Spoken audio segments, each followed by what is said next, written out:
in this video, I'm gonna show you how we generate north of $3 million in DTC revenue for the account that we manage.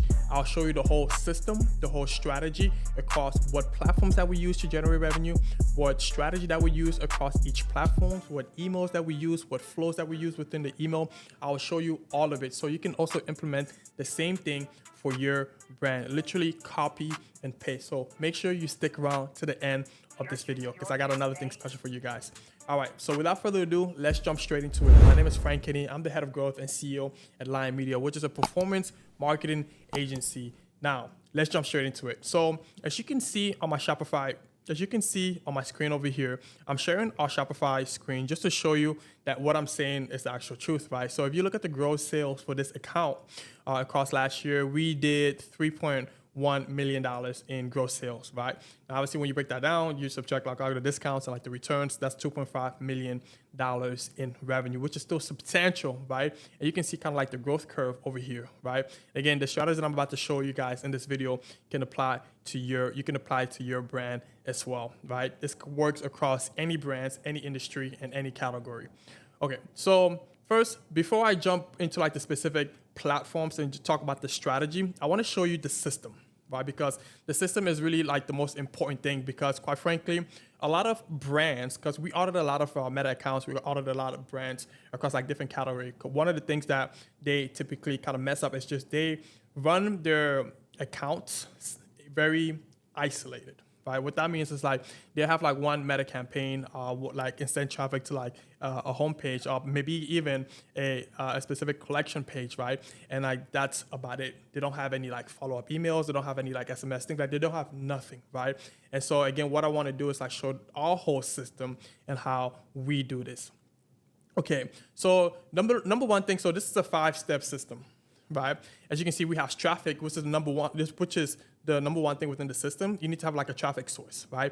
You need to have a place where you send that traffic to, which is the landing page, right? And then you also need to be able to convert that traffic, right? And then be able to increase the average order value of the people that actually convert, right? Which is step number 3 over here.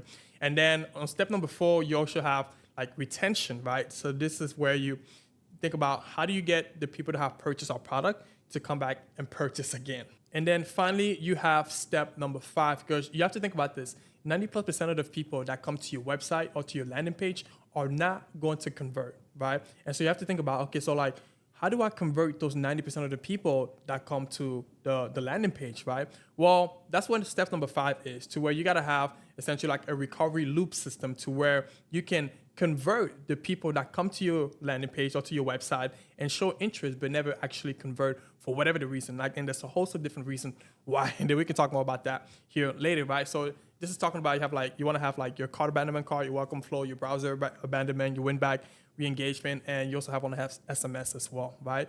In which you can communicate to the people that don't convert, right, guys? So this is the system. So let me walk you through that, right? So as I mentioned, you have Meta, you have like your traffic source, and we primarily use Meta and Google, right? In some account, Meta more than Google, and in some accounts, Google more than Meta, right? And then the landing page, right? This is a very important step because, as I mentioned before, most brands, right, when they send traffic to a homepage or even a product page, right? And we've tested all of this to where we send traffic to a collection page, a product page, an opt-in page to where we can collect email, and a blog / Advertorial or listicle page, right?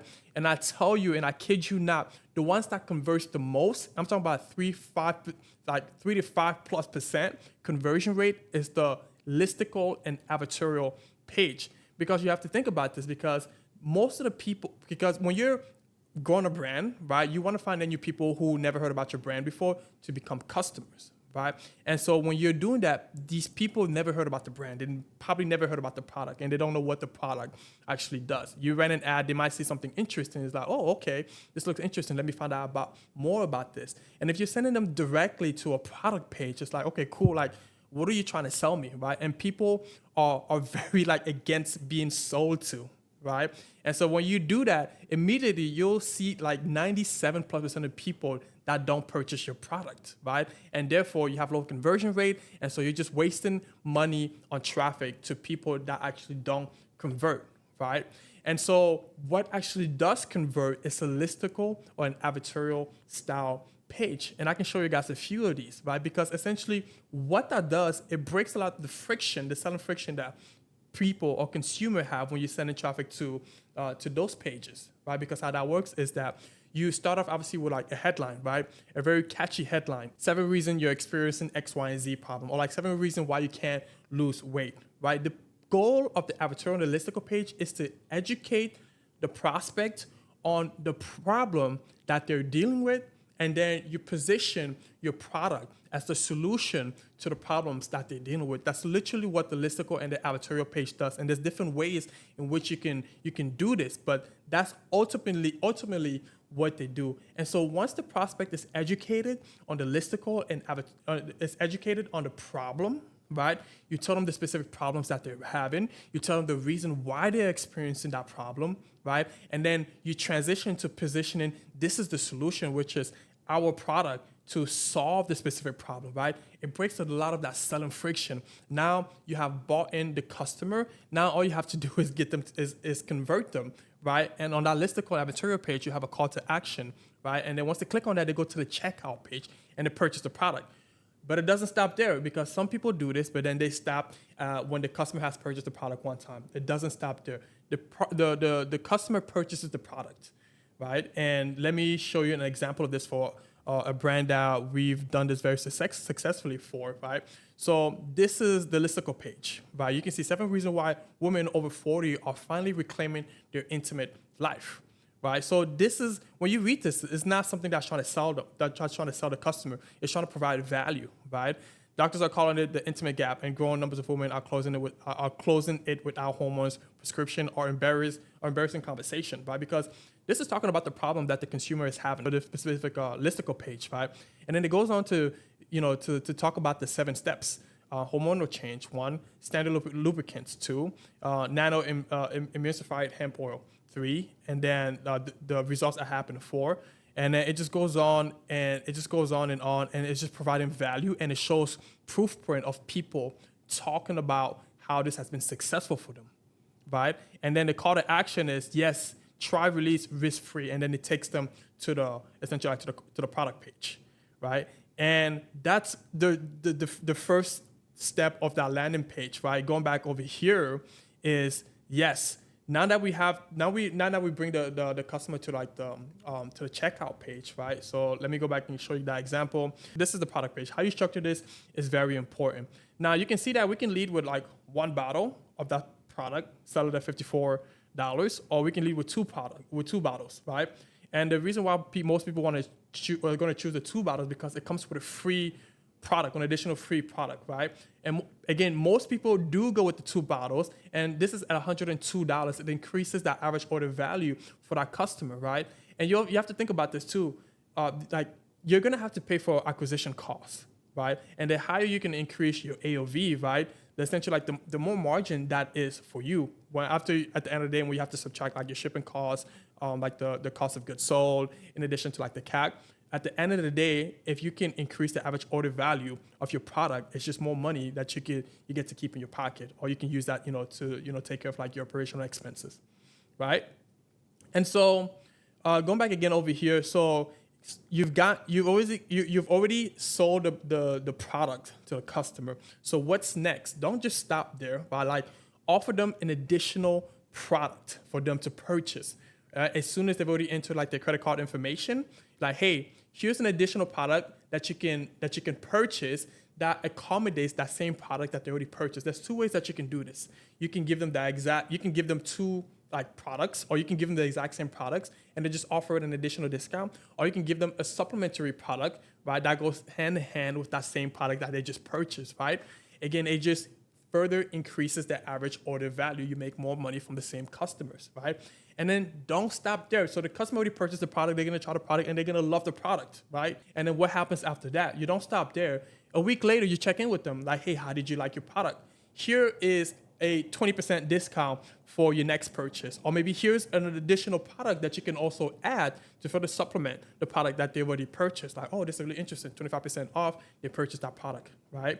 And so guys, this is just part of the whole system. So like now, what happens to people who don't purchase the product, right? So part of what you want to do is like, as soon as somebody lands on your landing page, right, you want to be able to capture their email or their phone number, right? And there's different ways that you can do this, but probably the ones that you guys have seen the most, and the ones that you guys probably are doing, and I hope that you guys are doing this, is offering them a percentage discount for new customers.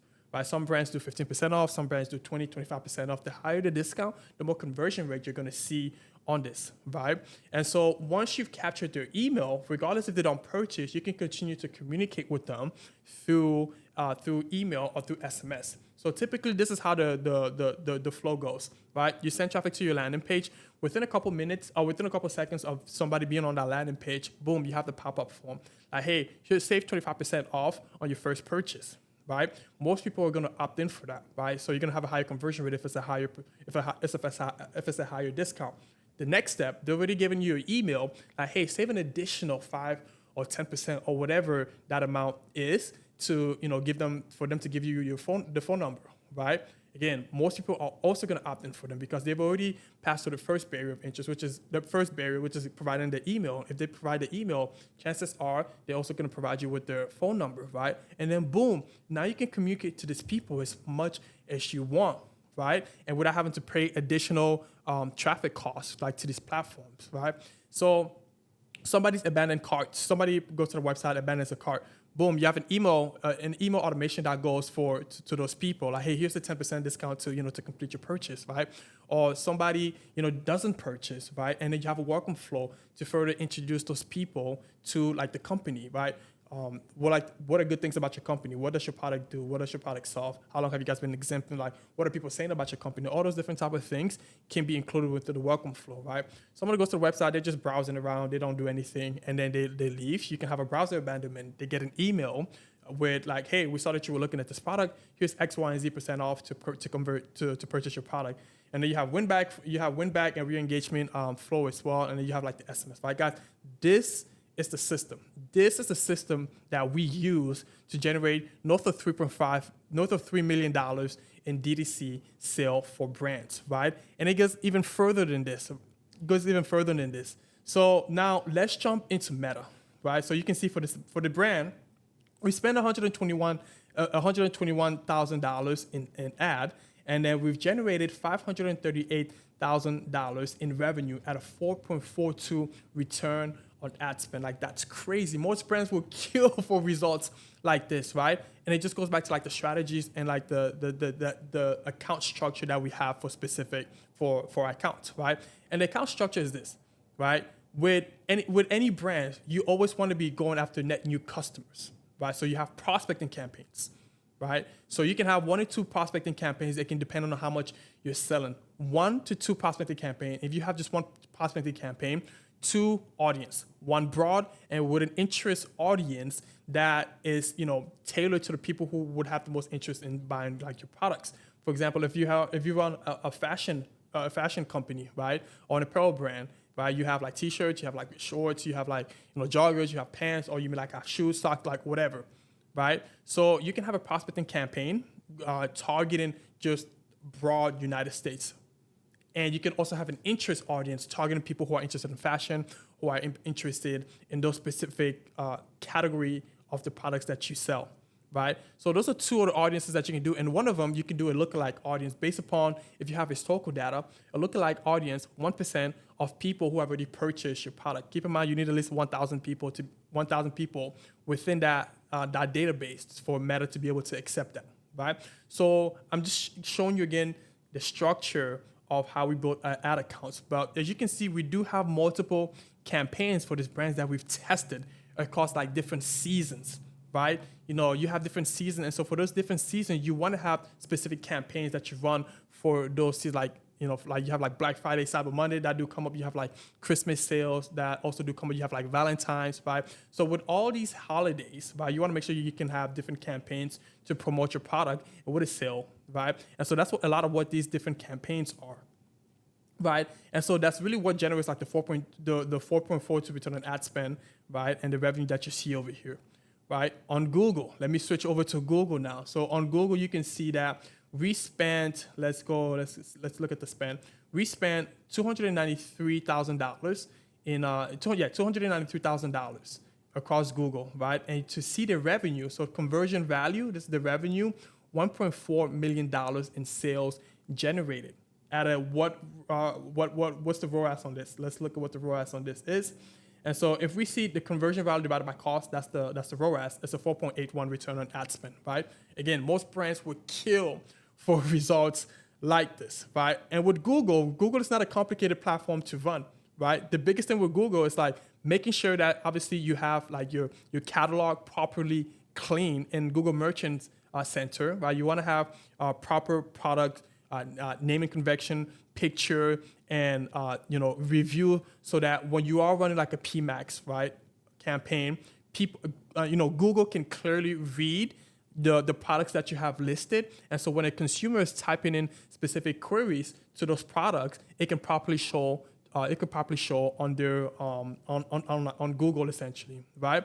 So with Google again, is because with PMAX they've automated a lot of this stuff, right? You just need to make sure the biggest thing, you just need to make sure that you have a clean product catalog in Google Merchant Center, so Google can clearly, right, index your products and show it to the consumers when it's searching for keywords associated with your product, right? And so the specific, somewhat like the more detailed strategy that we run with Google is like, we'll have a PMAX campaign running, right?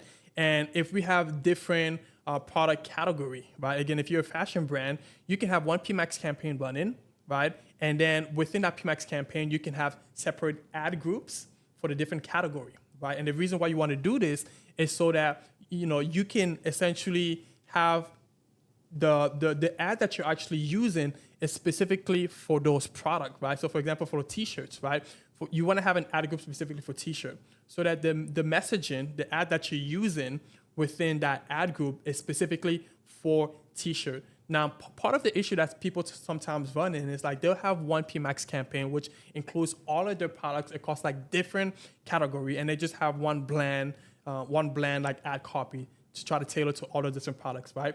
That can work, but we've seen a lot more success when you specifically tailor the copy to the product category, right? And then you can also have a non-brand campaign specifically targeting keywords. You specifically target keywords associated with product. Now, you want to be careful when you're doing this, because non-brand campaign can be very expensive and very competitive depending on the category that you're in. And so a lot of what you want to do is pick specific products that has a higher margin, and in addition to AOV, right? So that when people do convert, you are making money from that. You don't want to just, put any products that has a very low margin or very low AOV, because when people do convert, you're not making any money from, you're losing money from that. And so that's one of the key things that you really want to think about with non-branded search, just because they're so competitive, right? And typically the cost per acquisition, or the CPA, or the CAC on that is high than any other campaign, right? And of course, you also want to have your brand campaign, but just be careful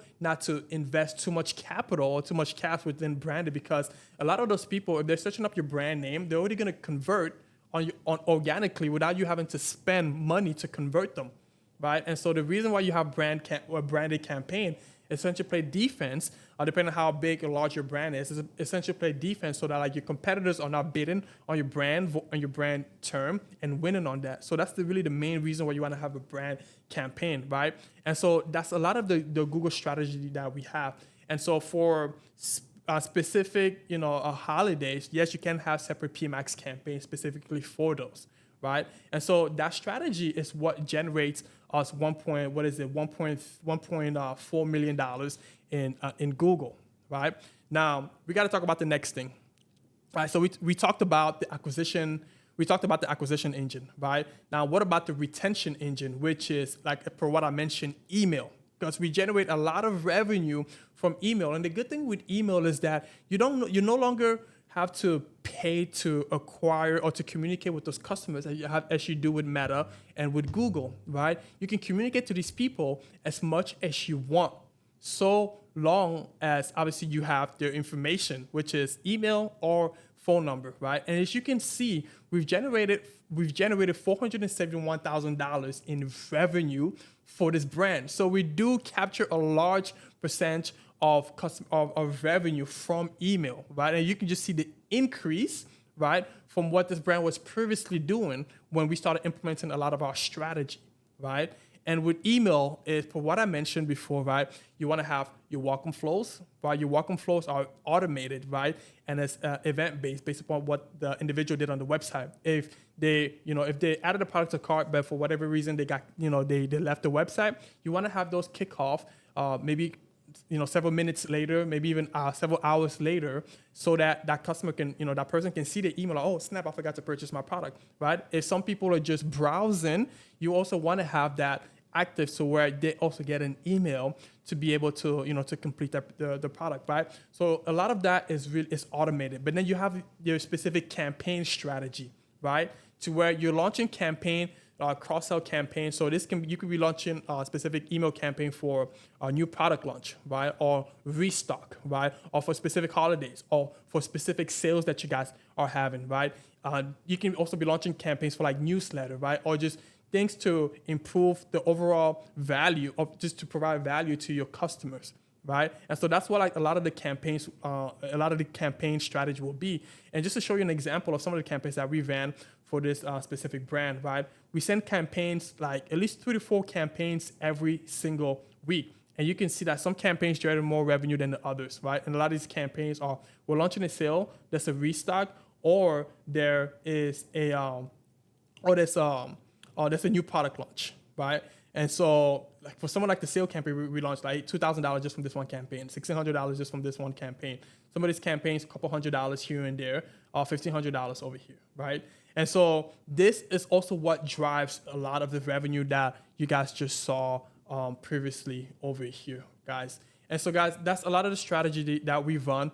You literally can copy and paste this, right? And I do want to make you guys an offer if you guys made it this far to the end of the video, right? You may be watching this and you may be like, this is overwhelming. This is a lot of different things. This is just like a lot of work, right? A lot of what you can do is you can work directly with us, to implement this within your account, right? So we can walk you hand in hand. It's like, hey, this is how you implement this, right? The other option is you can have us implement this for you, right? So there's 2 options here in which you can take action on, right? You can have us hold your hand and show you how to implement this, right?